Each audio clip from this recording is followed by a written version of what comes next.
முதலில் தலைப்புச் செய்திகளை பார்க்கலாம். ஈரான் ஹிஸ்புல்லாவுடன் இணைந்து ஆபரேஷன் ட்ரூ ப்ராமிஸ் 4 நடவடிக்கையின் 40வது ஆலை தாக்குதலை நடத்தியதாக IRGC அறிவிப்பு. இந்த தாக்குதல் 5 மணி நேர தொடர் தாக்குதலாக இருந்ததாகவும் கதர், இமாத், கைபர், ஷெகன், ஃபதா ஆகிய ஏவுகணைகள் மற்றும் ட்ரோன்கள் மூலம் ஆக்கிரமிப்பு பகுதிகளில் 50க்கும் மேற்பட்ட இலக்குகள் தாக்குதல் நடத்தியதாகவும் IRGC அறிவிப்பு. ஹெஸ்புல்லா 3 மணி நேரத்தில் வடக்கு இஸ்ரேல் நோக்கி சுமார் 200 ராக்கெட்டுகள் ஏவியதாக இஸ்ரேலிய ஊடகங்கள் செய்தி வெளியிட்டுள்ளது. இந்த தாக்குதல்கள் லெபனான் எல்லைப் பகுதிகளில் இருந்து நடத்தப்பட்டன. இஸ்ரேல் ராணுவம் சில ராக்கெட்டுகளை இடைமறித்தாலும் சில இடங்களில் சேதம் ஏற்பட்டதாக இஸ்ரேல் ஊடகங்கள் தெரிவிக்கின்றன.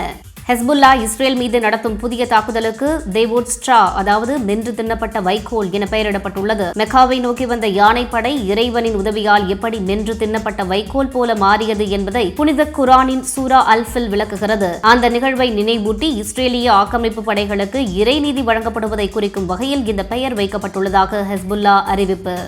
ஈரானிய வங்கி ஒன்று தாக்கப்பட்டதால் வளைகுடா பகுதியில் உள்ள அமெரிக்க இஸ்ரேலிய வங்கிகளை ஈரான் குறிவைக்கலாம் என்று எச்சரிக்கை.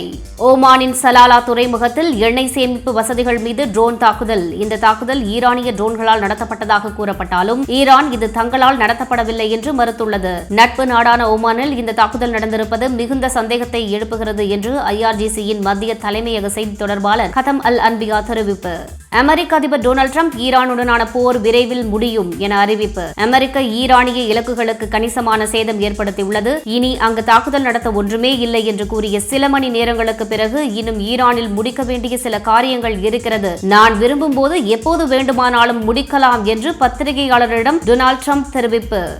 ஈராக் அல்ஃபா துறைமுகம் அருகே 2 வெளிநாட்டு டேங்கர்கள் மீது தாக்குதல் நடத்தப்பட்டது. தீப்பற்றி எரிந்த இந்த கப்பலில் இருந்து அதிகாரிகள் 25 குழுவினரை மீட்டனர். ஈரான் வளைகுடா நாடுகளுக்கு எதிரான தாக்குதல்களை நிறுத்த வேண்டும். ஐநா பாதுகாப்பு கவுன்சிலில் வளைகுடா நாடுகளின் ஆதரவுடன் தீர்மானம் நிறைவேற்றம். இலங்கை அருகே ஈரானிய போர்க்கப்பல் மூழ்கடிப்பு. அமெரிக்கா ஈரானிய கப்பலை மூழ்கடித்ததால் டஜன் கணக்கானோர் கொல்லப்படுவார்களோ, அவர்களை ஏன் பிடிக்கவில்லை என்று அமெரிக்க அதிபர் டொனால்டு டிரம்ப் கேட்டபோது அமெரிக்க ஜெனரல் ஒருவர் கப்பலை பிடிப்பதை விட மோர் ஃபன் டு சிங்க், அதாவது மூழ்கடிப்பது அதிக வேடிக்கையானது என்று பதிலளித்ததாக டிரம்ப் தெரிவித்தார். இது பெரும் சர்ச்சையை ஏற்படுத்தியுள்ளது. இனி விரிவான செய்திகளை பார்க்கலாம். ஈரானுக்கும் அமெரிக்கா இஸ்ரேல் கூட்டணிக்கும் இடையே தொடரும் மோதல் இப்போது வங்கி மற்றும் பொருளாதார இலக்குகளை நோக்கி திரும்பியுள்ளது. பிரிட்டிஷ் வங்கியான ஸ்டாண்டர்ட் சார்ட்டர்ட் துபாய் அலுவலகங்களில் இருந்து ஊழியர்களை வெளியேற்ற தொடங்கியுள்ளது. ஊழியர்களை வீட்டிலிருந்து பணியாற்றுமாறு அறிவுறுத்தியுள்ளது. இந்த தகவலை ராய்ட்டர்ஸ் செய்தி நிறுவனத்திடம் 2 நம்பகமான ஆதாரங்கள் உறுதிப்படுத்தியுள்ளன. இதேபோல அமெரிக்க வங்கியான சிட்டி குரூப் மற்றும் கோல்ட்மேன் சாக்ஸ் போன்ற பெரிய வங்கிகளும் துபாய் அலுவலகங்களை காலி செய்ய ஊழியர்களுக்கு உத்தரவிட்டுள்ளன. துபாய் இன்டர்நேஷனல் பைனான்சியல் சென்டர் மற்றும் OUD மெட்டா பகுதிகளில் உள்ள அலுவலகங்கள் பெரும்பாலும் காலியாக்கப்பட்டுள்ளன. இந்த நடவடிக்கைகள் அனைத்தும் ஈரான் விடுத்துள்ள கடுமையான எச்சரிக்கைக்கு பிறகு வந்துள்ளன.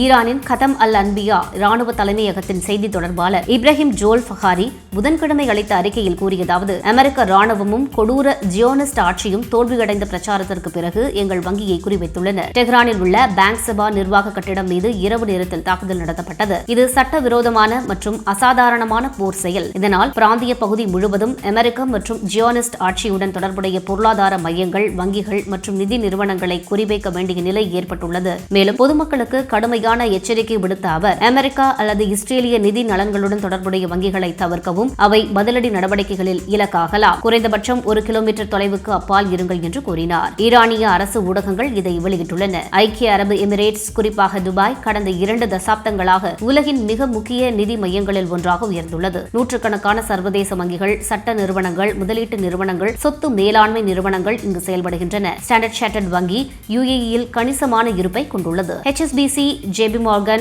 போன்றவையும் இங்கு விரிவாக இயங்கி வருகின்றன. ஆசியா, ஐரோப்பா, மேற்கு ஆசியா இடையேயான மூலதனம் மற்றும் ஒப்பந்தங்களுக்கு வளைகுடா பகுதி மையமாக உள்ளது. ஆனால் தற்போதைய புவிசார் அரசியல் அழுத்தங்கள் இதை கடுமையாக பாதிக்க தொடங்கியுள்ளன. HSBC வங்கி கட்டாரில் உள்ள தனது அனைத்து கிளைகளையும் மேலும் அறிவிக்கும் வரை மூடியுள்ளது. வாடிக்கையாளர்களுக்கு அனுப்பிய SMS-இல் ஊழியர்கள் மற்றும் வாடிக்கையாளர்களின் பாதுகாப்பே எங்கள் முதன்மை முன்னுரிமை, அரசு வழிகாட்டுதல்களை பின்பற்றி உள்திட்டங்களுடன் பணி ஏற்பாடுகளை நிர்வகிக்கிறோம் என்று தெரிவித்துள்ளது. வளைகுடா பகுதி முழுவதும் பல வெளிநாட்டு மற்றும் உள்ளூர் நிறுவனங்கள் ஊழியர்களை வீட்டிலிருந்து பணியாற்ற அறிவுறுத்தியுள்ளன. யுனைடெட் அரப் எமிரேட்ஸ் அரசு தனியார் துறை நிறுவனங்களுக்கு 3 நாட்களுக்கு வொர்க் ஃப்ரம் ஹோம் செயல்படுத்த அறிவுறுத்தியுள்ளது.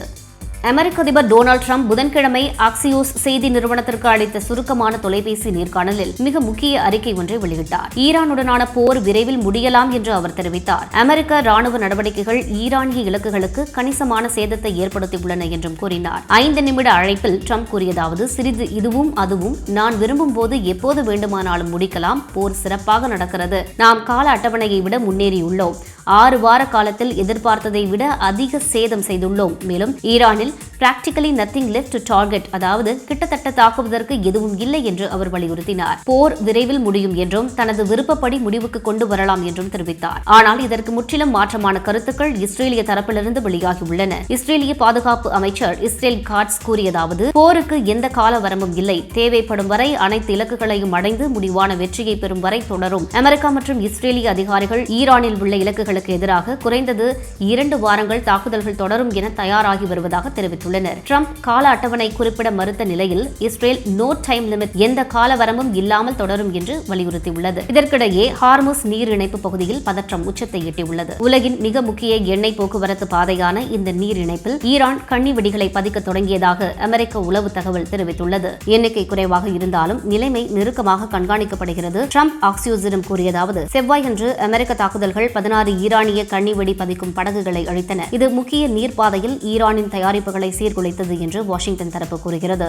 ஈரான் இந்த நீர் இணைப்பின் கட்டுப்பாட்டை வைத்துள்ளது. திரும்பிச் செல்லுமாறு எச்சரித்த பிறகும் நீர் இணைப்பை கடக்க முயன்ற 2 கப்பல்களை குறிவைத்து தாக்கியதாக ஈரான் அறிவித்துள்ளது. அவற்றில் ஒன்று இஸ்ரேல் தொடர்புடையது. அமெரிக்க மத்திய தளபதி அட்மிரல் பிராட் கூப்பர் வீடியோ அறிக்கையில் கூறியதாவது, அமெரிக்க படைகள் ஈரானிய ஆட்சிக்கு எதிராக பேரழிவு தரும் போர் சக்தியை வழங்கி வருகின்றன. ஈரானின் போர் சக்தி குறைந்து வருகிறது. ஈரானிய ஏவுகணை மற்றும் ட்ரோன் தாக்குதல்கள் கடுமையாக குறைந்துள்ளன. ஆனால் ஈரானிய ஆயுதப்படைகள் தொடர்ந்து பகுதி முழுவதும் அமெரிக்க ராணுவ சொத்துக்கள் மற்றும் இஸ்ரேலிய இலக்குகளை தாக்கி வருகின்றன. ரேடார் மற்றும் வான் பாதுகாப்பு அமைப்புகள் கடுமையான அடிகளை தாங்கி வருவதால் எதிரிகளின் இடைமறிப்பு திறன் கணிசமாக குறைந்துள்ளது. இதனால் ஈரானின் தாக்குதல்களுக்கு இனி குறைவான ஏவுகணை சக்தி போதுமானது என்று ஈரான் தரப்பு குறிப்பிடுகிறது. இஸ்லாமிய புரட்சிகர காவல் படையான IRGC சமீபத்திய அலைகளில் பகுதியில் உள்ள அமெரிக்க ராணுவ இருப்பின் மீதமுள்ளவற்றை அழித்துவிட்டதாக அறிவித்துள்ளது.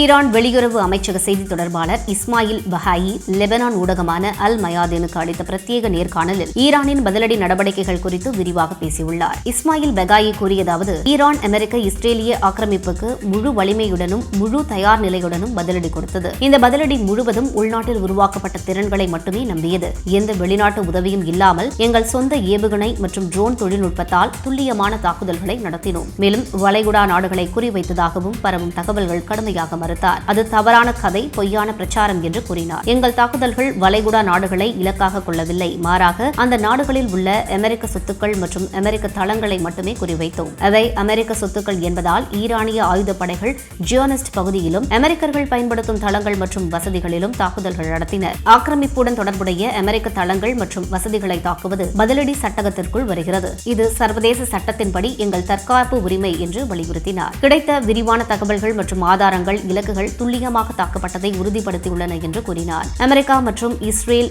ஈரானிய ஏவுகணை மற்றும் ட்ரோன்களால் ஏற்பட்ட சேதத்தை குறைத்து காட்ட முயல்கின்றன. ஆனால் ஆன்லைனில் கிடைக்கும் டசன் கணக்கான காணொளிகள் மற்றும் ஆதாரங்கள் எங்கள் தாக்குதல்கள் இலக்குகளை துல்லியமாக தாக்கியதை நிரூபிக்கின்றன. அவர்களின் குற்றச்சாட்டுகள் பொய்யானவை என்று மறுத்தார். ராஜதந்திர முயற்சிகள் குறித்தும் கடுமையான குற்றச்சாட்டுகளை முன்வைத்தார். அமெரிக்கா இருமுறை ராஜதந்திர பேச்சுவார்த்தை பாதையை துரோகம் செய்தது. பல பொய்கள் பரப்பப்பட்டன. நாங்கள் எப்போதும் ராஜதந்திரத்தை விரும்பினோம், ஆனால் அவர்கள் போரை தேர்ந்தெடுத்தனர். இப்போது எங்கள் தற்காப்பு மட்டுமே வழி என்று கூறினார். இந்த நேர்காணல் அல் மயாதீனில் வெளியான சில மணி நேரங்களில் உலக ஊடகங்களில் பரவியுள்ளது. ஈரான் தரப்பு தொடர்ந்து டிஃபென்சிவ் ரெஸ்பான்ஸ், தற்காப்பு பதிலடி என்று வலியுறுத்தி வருகிறது. வளைகுடா நாடுகளில் உள்ள அமெரிக்க தளங்கள் மீது தாக்குதல்கள் நடத்தப்பட்டதாக ஈரான் அறிவித்துள்ளது. ஆனால் அவை அமெரிக்க சொத்துக்கள் என்பதால் நியாயமானவை என்றும் வாதிடப்படுகிறது.